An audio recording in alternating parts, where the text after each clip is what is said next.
Passover meal. A meal that for centuries people celebrated to remind themselves of the goodness of God. The God who rescued his people from slavery, who healed the broken, who saved them. And as Jesus joined with his closest followers, his closest friends, he sat down for the meal with them. Before they began to eat, before everything happened, one of the stories that gets told in John's Gospel, he says that he wanted to wash their feet. He wanted to be a servant to his closest followers. But Peter, in his impulsiveness, Peter in his desire to maybe impress, to be loved more and more and more, to build on that special relationship he had with Jesus, said, "No, Jesus, no. You can't wash my feet. No, that's not right." And Jesus said, this has to happen. He said, "Okay, fine. Then wash my whole body." And Jesus was like, "You don't get it, do you? You don't get it." As the time unfolded, he washed his disciples' feet. He gave them an example of how to lead, how to be with people, how to love them. And in John's Gospel, it tells of how he taught them around this table, around this memory of the God who saves. And he told them more and more about who he was and what was going to happen. In some of the other accounts, it tells us how in this last meal they had together, in this Passover meal, he took some of the elements, bread and wine, and showed them that it was really about him who was going to save them. As he poured out the cup of wine, he said, "This is my blood. It's for the sins of the world." And as he took the bread and tore it to give to everyone, he said, "This is my body. That's for you." And as the meal came to a close, he invited his closest followers to go with him, knowing what was about to happen. To go with him to pray, to be still, to be with God, to be together.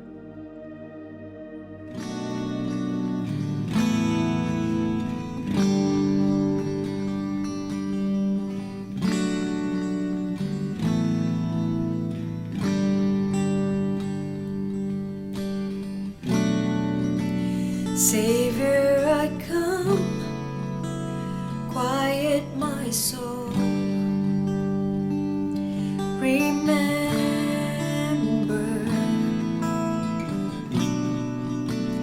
redemption's hill, where your blood was spilled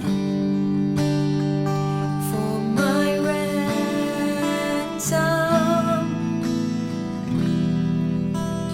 Everything I once held dear, I counted all as loss. Lead me to the cross where your love poured out. Bring me to my knees, Lord, I lay me down. Rid me of myself, I belong to you. Oh, lead me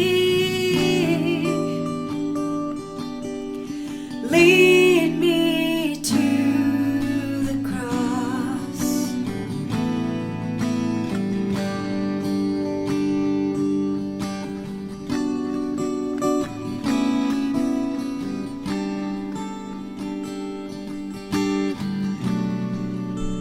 You were as I, tempted and tried, human. The Word became flesh, bore my sin and death. Now you're risen.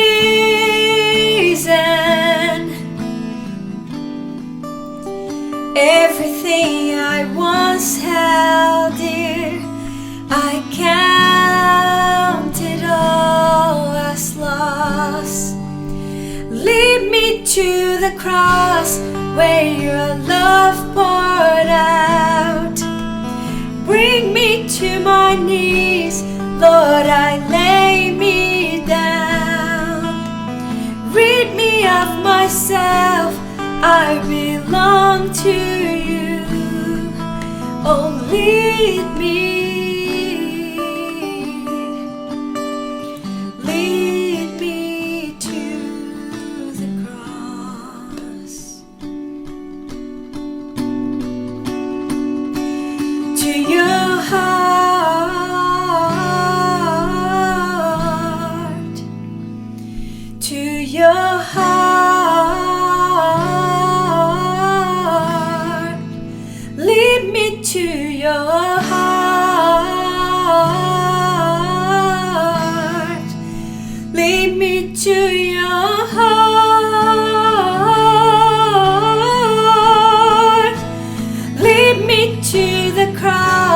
Where your love poured out. Bring me to my knees, Lord, I lay me down. Rid me of myself, I belong to you. Oh, lead me. Lead me to the cross where your love poured out. Bring me to my knees, Lord, I lay me down. Rid me of myself, I belong to you. Oh, lead me. Lead me to the cross.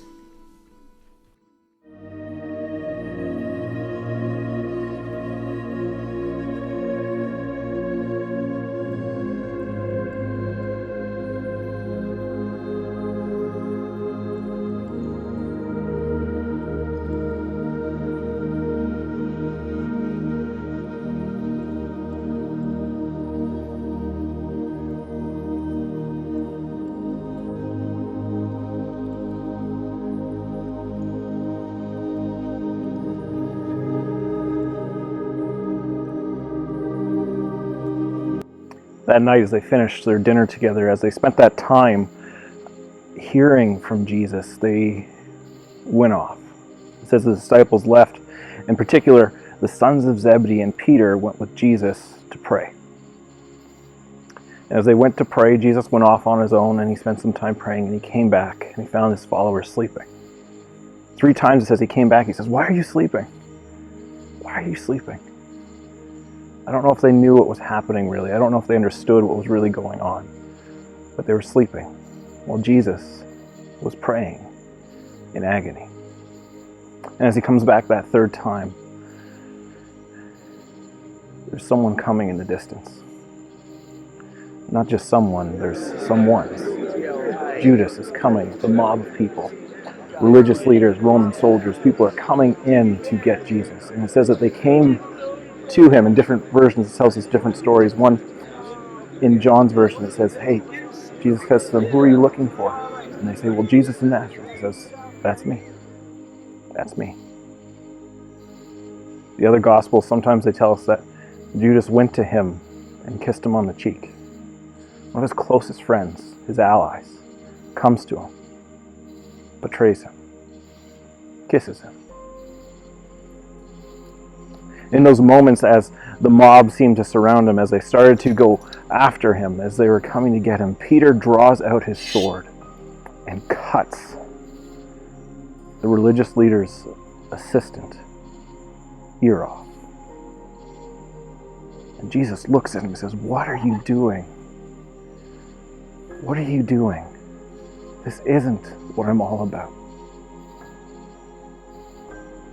This isn't what it's all about." Can you imagine the shame that Peter was feeling? First, Jesus came out of those woods where he had been praying, and as he came out, he saw him sleeping. This guy who said, "I would die for you, Jesus." This guy who said, "I would do anything for you, Jesus." This guy at the meal, Jesus said, "You're going to die before the rooster crows." And Jesus finds him sleeping. He says, "What are you doing?" Maybe he was thinking he could redeem himself. Maybe he was thinking he can make things right with Jesus. So he draws out his sword to protect him. And again, Jesus goes, "What are you doing? Do you not understand what's happening?"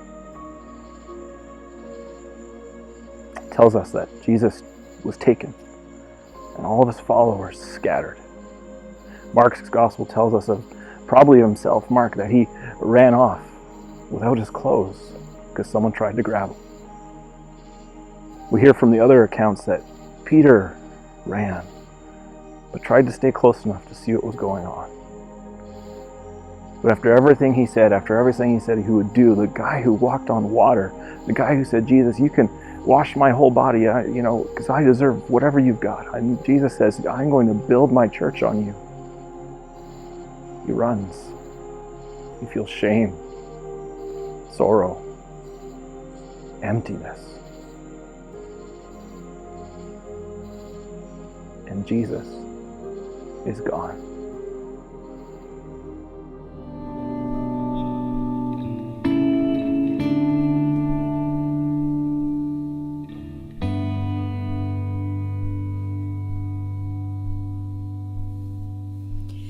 There's a place where mercy reigns and never dies.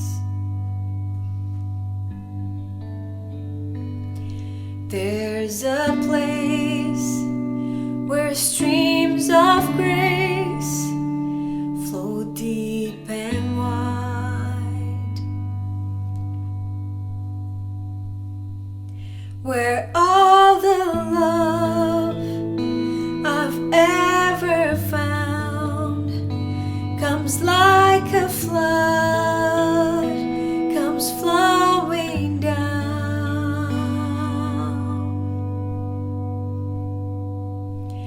At the cross, I surrender my life. I'm in awe of you. I'm in awe of you, where your love ran red and my sin washed white. I owe to you, I owe to you.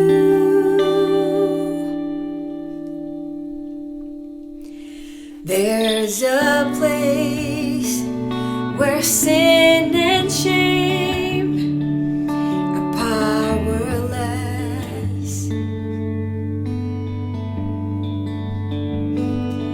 where my heart has peace with God and forgiveness,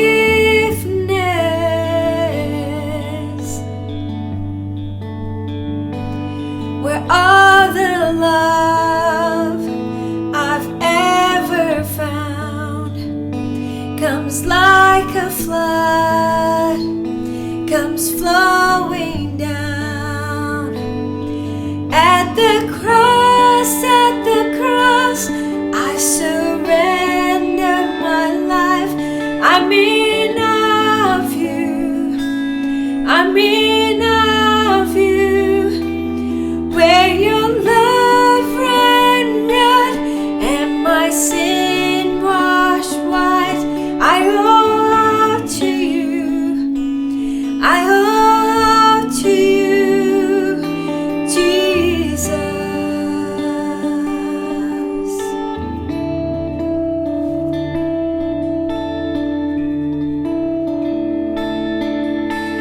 Here my hope is found, here on holy ground. Here I bow down, here I bow down. Here arms open wide, here you save my life. Here I bow down, here I bow. At the cross, I surrender my life. I'm in awe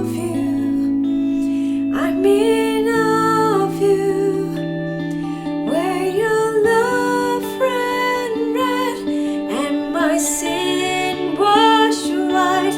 I hold to you. I hold to you.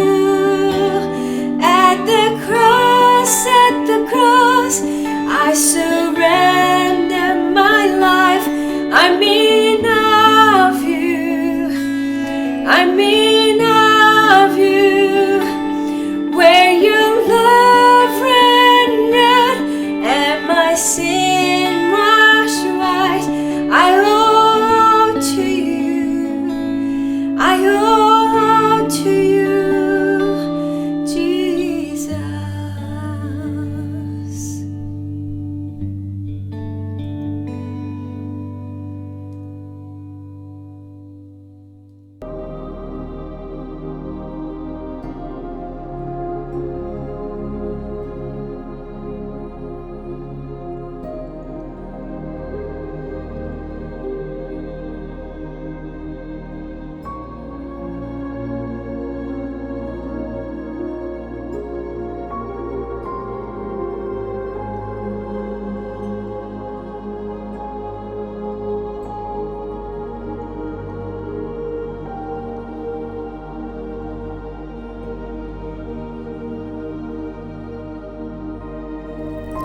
Story goes that as Jesus was taken away, as he was brought out, Peter kind of stayed in the shadows, trying to figure out what was going to happen next. He found himself at one point, maybe 2, 3 in the morning, around a fire like this with some people, and they said, "Hey, aren't you one of the followers of Jesus?" "No," he said, "no, that's not me. You have me confused with someone else." Then someone else came to him and said, "Hey, you're one of them, aren't you?" No, it's not me." And finally, the person who knew the person whose ear was cut off said, "Yeah, you were with him." "No, it wasn't me." As it says it the third time, a rooster crows as if the dawn is breaking in, and he realizes what just happened. Just like Jesus said, "You will deny me 3 times before the morning." And he did. Probably as that rooster crowed, all these thoughts and memories came to his mind, flooding it, remembering of the time when Jesus said, "Hey, get out of the boat," and he walked on water with him, and he started to sink, and he said, "Master, save me," and he saved him, and he walked out.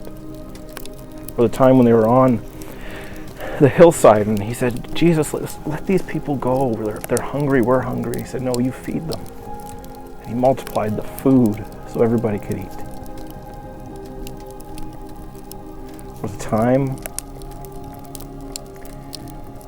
when they were having a meal, and he said, "Jesus, let me wash your feet. You don't wash mine." And he said, "You don't get it, do you?" Or the time just earlier when he fell asleep, Jesus said, "Why are you sleeping?" The good and the bad, everything came flooding into that moment around that fire as the smoke bellowed up. The rooster crowed, and he realized everything is lost. Were you there when they crucified my Lord? Were you there when they crucified my Lord? Oh,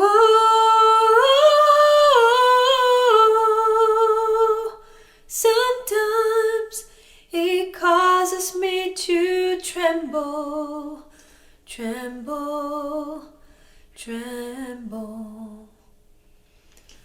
Were you there when they crucified my Lord? Were you there when they nailed him to the cross?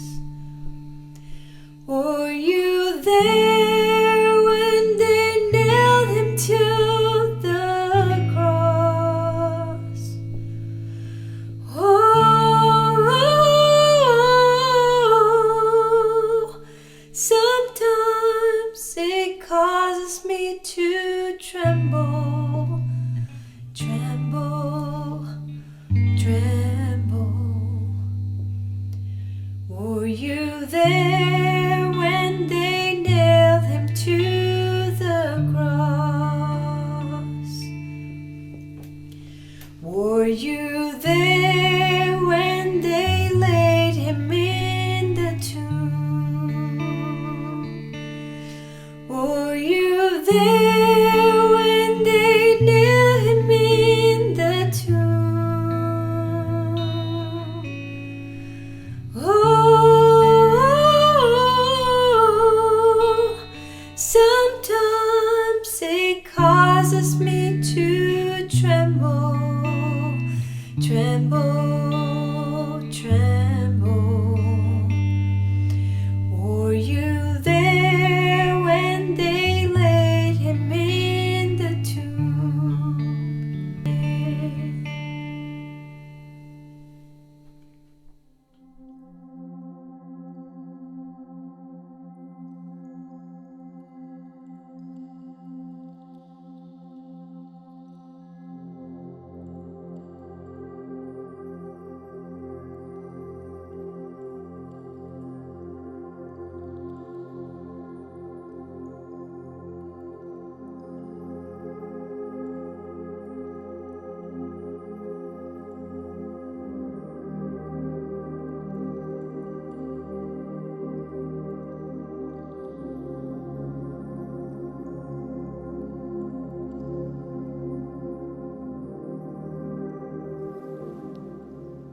I don't know about you, but sometimes I imagine that I feel similar to how Peter felt on that Friday. Friday where there was so much hope going into it, so much desire to see good, so much trust, and everything was lost. Everything was gone. In a matter of moments, the zeal and excitement of life, of what could be, to nothing, to hiding, to running away.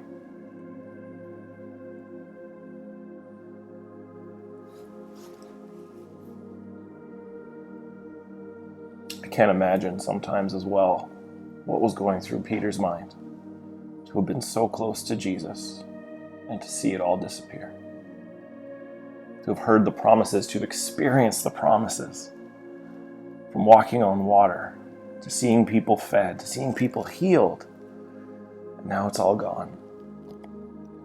All gone. Sometimes it feels like we're always in a Friday. We're always stuck in this time where things just aren't right. We want to jump ahead. We want to jump ahead to what's good. We want to remember Sunday, but we can't because we're in Friday. For a lot of us right now, that's what it feels like. As we sit in our homes, as we feel distant from people we love, from the jobs we enjoyed going to, from the security we had in our paychecks, to everything is gone. And we want to jump ahead. Maybe we choose to try and be positive and try to ignore and try to. Deep down, we need to know there's times to lament for what's lost. That's what Good Friday is. It is a lament for what is lost. You and me, we all have lost things. Yeah, we want those good times, but sometimes we have to rest in the lament, in the sadness, in the loss, so that when Sunday comes, we realize, we experience the hope, the joy, the love, in a way maybe we never could have if we don't take this time and rest in our sorrow. I know it's hard to do that. I know we don't want to be sad. But in this time, we rest in the sorrow, in the loss that Peter felt. The loss of all that hope. the uncertainty of what would come. As we experience that own uncertainty ourselves, we wait for Sunday. We wait to experience what we can be certain of.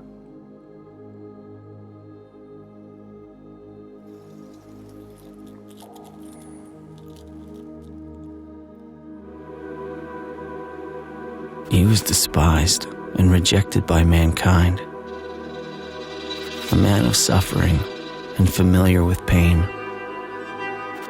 Like one from whom people hide their faces, he was despised, and we held him in low esteem. Surely he took up our pain and bore our suffering. Yet we considered him punished by God, stricken by him, and afflicted. But he was pierced for our transgressions. He was crushed for our iniquities. The punishment that brought us peace was on him, and by his wounds we are healed. We all, like sheep, have gone astray. Each of us has turned to our own way, and the Lord has laid on him the iniquity of us all.